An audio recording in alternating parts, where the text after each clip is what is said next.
Good evening, friends. Operational situation at the front and news by the end of the 7th of February. We will start with you, from the Kupiansk-Limenski direction, the Kupinski section of the Sinkivka front. Today, there are reports that Russian troops have resumed active offensive operations in this sector of the front, and again attempted to improve the tactical situation, but not as predicted, that is, an attempt to attack the western part of Sinkivka, a flanking strike due to the advance they had this year south of the first estuary in the forest.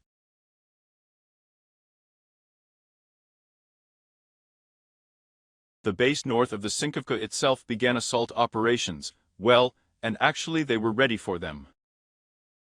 On the part of the enemy, of course, what is the bet now? The fact that our forces are maximally dispersed along the Kupinski direction of the Kupisko-Svitovsky section of the front, respectively, active hostilities near AVDEEVKA, near Starch. And naturally the bet is that the number of artillery strikes will be reduced, the number of FPRs involved will be reduced, and so on, and so on. I see. Therefore, active hostilities continue, because we have fresh information from fighters, directly from the field, about the activity of the enemy in this sector of the front.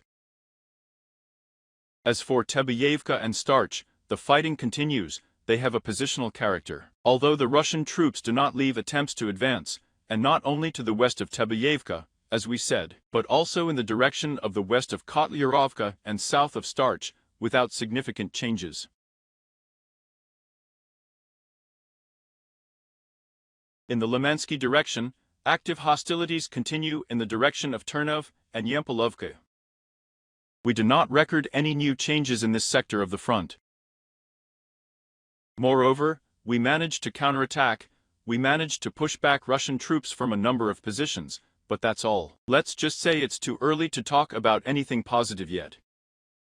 It is necessary to look at the situation in the context of 24 to 48 hours, because the enemy in this area is very, very pressing.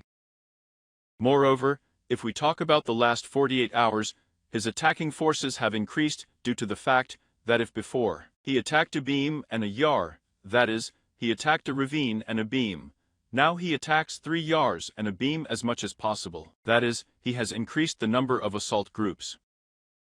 Difficult situation. Along Bologorovka. According to Bologorovka, Luhansk region, the Seversk direction, today, there was a lot of information from the fighters directly from the field, and from our military as a whole, about the fact that the enemy intensified the attacks on the settlement.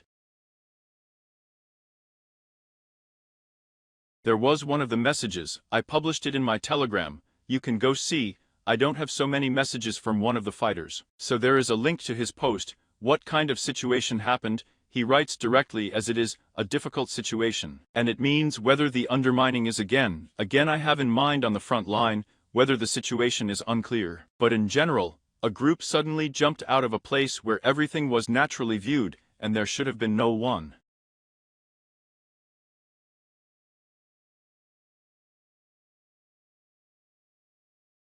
But as they complain, most likely there was a tunnel. I remember the period of Zabutin's battles, when one of the tunnels was discovered. I published it in my telegram at that time, and I have repeatedly repeated it on broadcasts, that we now do not know, taking into account those tunnels under which there were, what the enemy set up, dug underground in general along the line of defense, and that he cooks.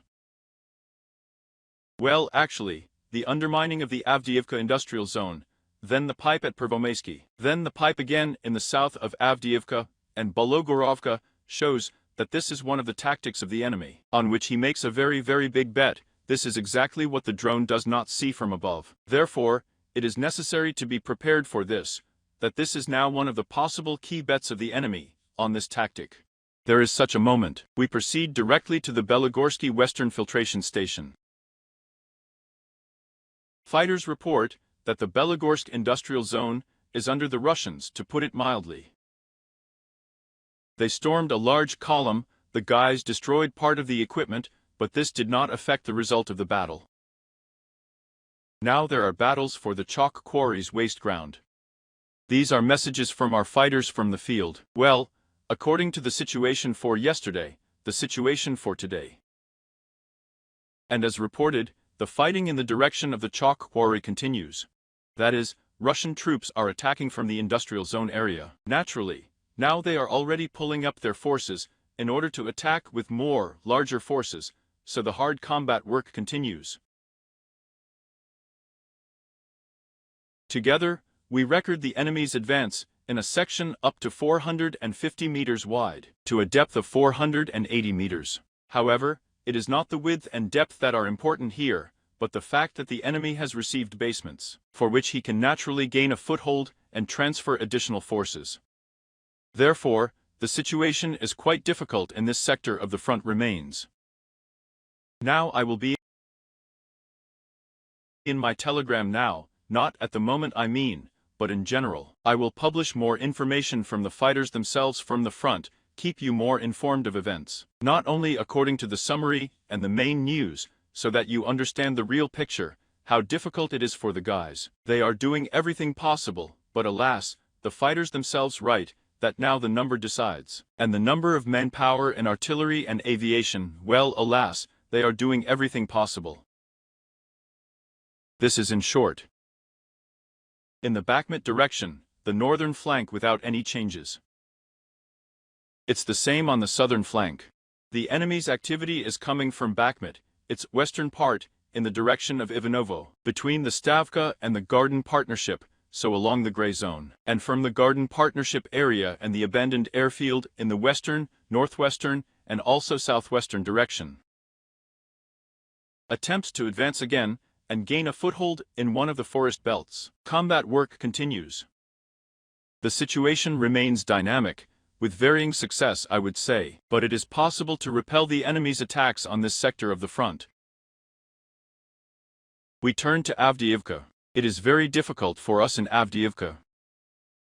It also remains a hot spot, the hottest point on the map right now, because we talk a lot about the fact that the enemy is pulling up forces now, and he is very. We talked about previous broadcasts if you remember, I then voiced to you the figures, that what was at the depth of the reserves before 40 kilometers, they are now pulling up as much as possible in AVDEEVKA. So the Russian command has a very big bet on this stage of offensive operations, in order to develop further tactical successes in the northern part of AVDEEVKA and on the northern flank of AVDEEVKA.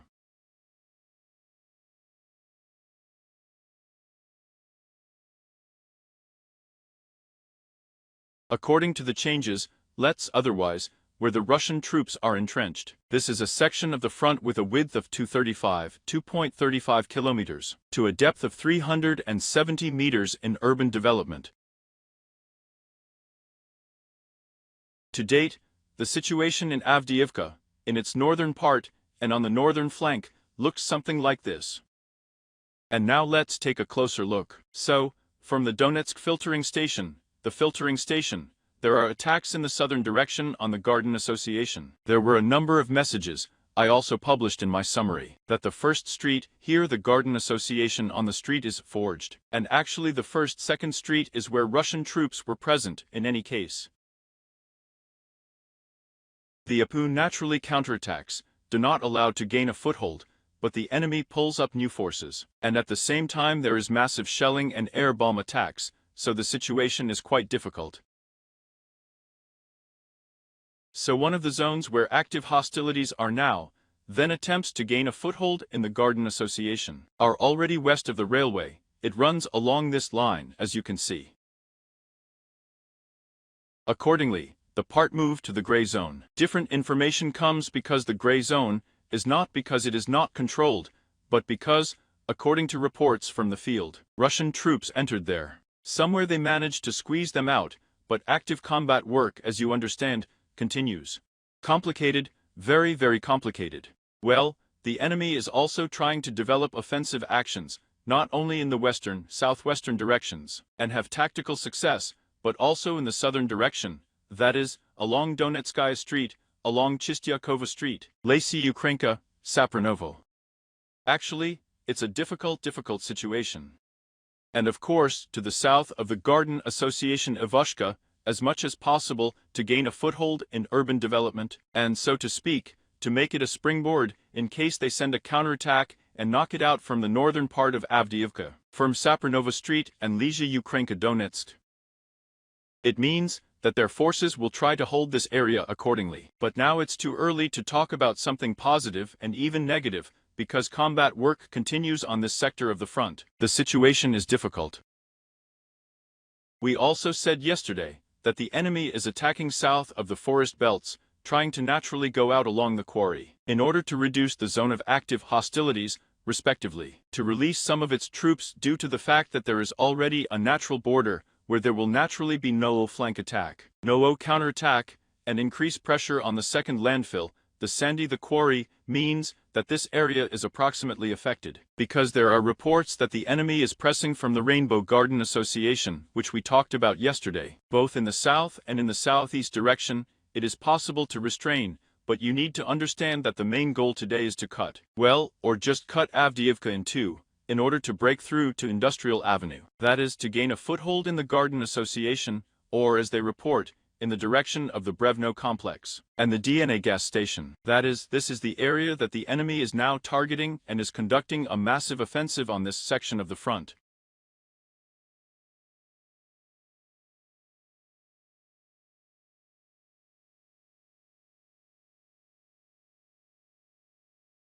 Very, I repeat, difficult situation.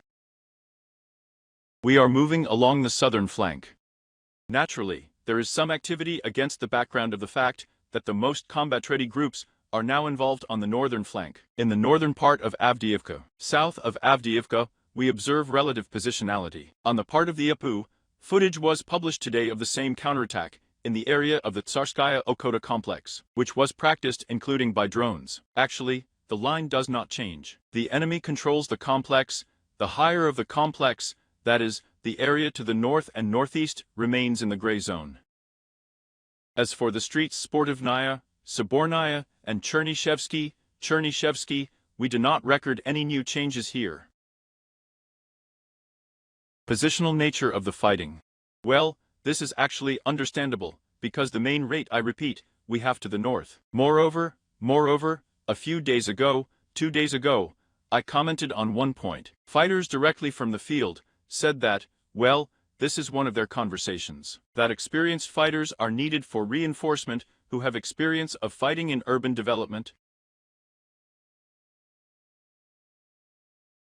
This means those who have passed at least Bakhmut, Severodonetsk, Popasnaya, Soledar, who have experience of fighting in difficult conditions. Why? Because today there was information, a video that the enemy published. It means that the fighters of the Wagner PMCs have also been transferred to this section of the front. It is those who are not new contracts, not convicts, but experienced ones, who have not only experience of fighting in Bakhmut Soledar, but we take this Popasno, Severodonetsk, Syria, and Wentwent. In other words, they have used enough experienced ones on this site now. Naturally, some of them act as instructors, but their experience should not be discarded in any case, because they have experience in new actions in cities.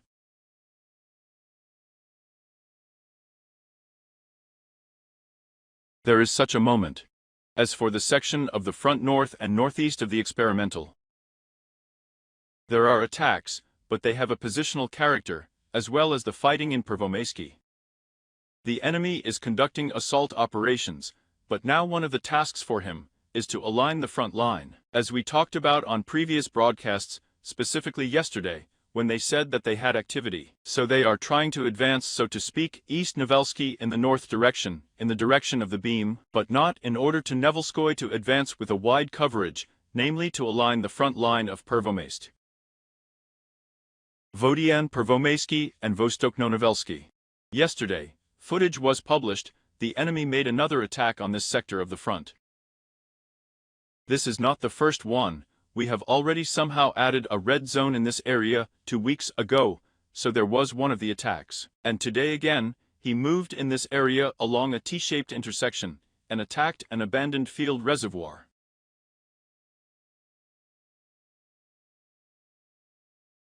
So, today the situation looks like this, but this is more, I would say, a clarification, because this is all that was approximately in the context of a month and a half. That is, it is not the first time he attacks here. But our site remained in the gray zone, but yes, in fact he controls it, so I am not saying it's something that happened a long time ago. There is a moment, something that is confirmed by the control and the images. One of the goals is to knock out the APU from the stronghold, take control of the support, and accordingly move north, as we have said.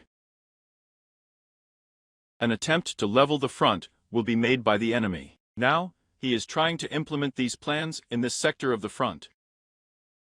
In the Kurakhovsky direction without any changes, in the Novomikhailivka South Donetsk direction. Yesterday, we added a gray zone.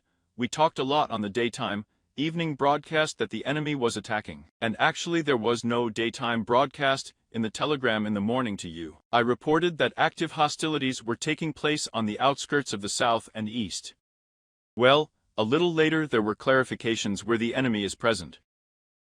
So again, along one of the forest belts, he moved along one of the beams and caught on to the southeast. Well, in other words, active hostilities are going on to the south and east.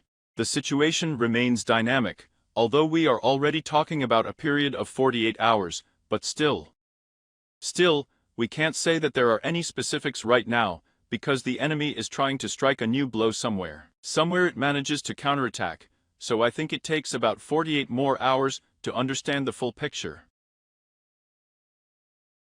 Well, according to the situation as of yesterday, and with clarifications already for today, here, the enemy is advancing on a front section up to 1 to 25 kilometers wide, to a depth of 155 kilometers.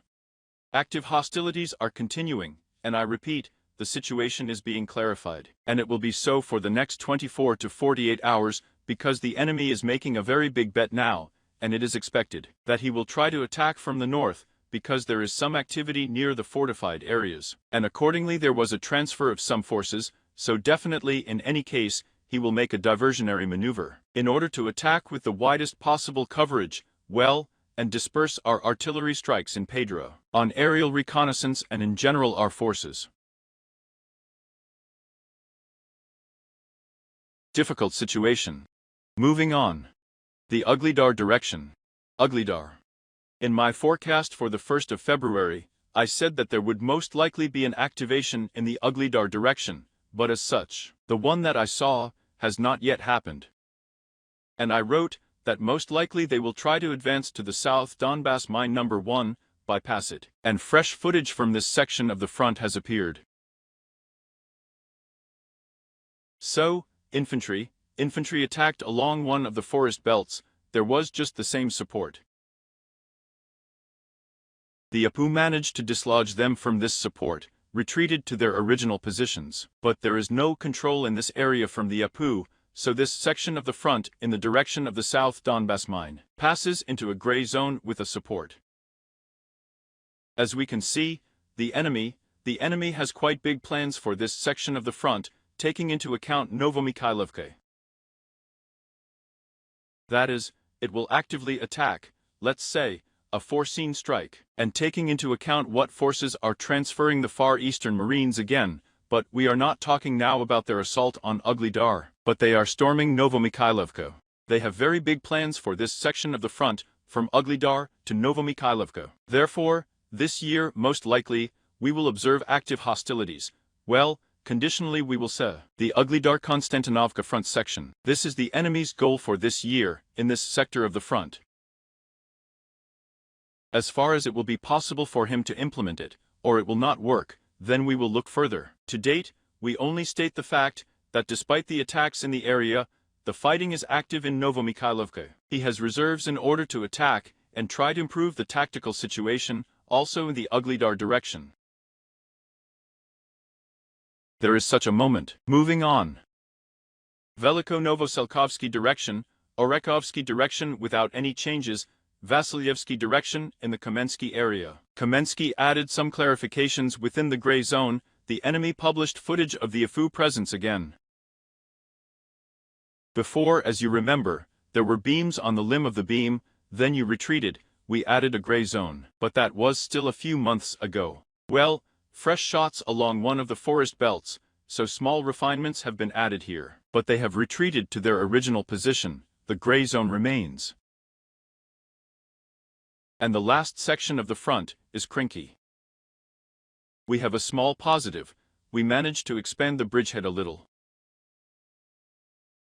So just the same in the area of the support, one of the support, the situation for yesterday, the situation for today.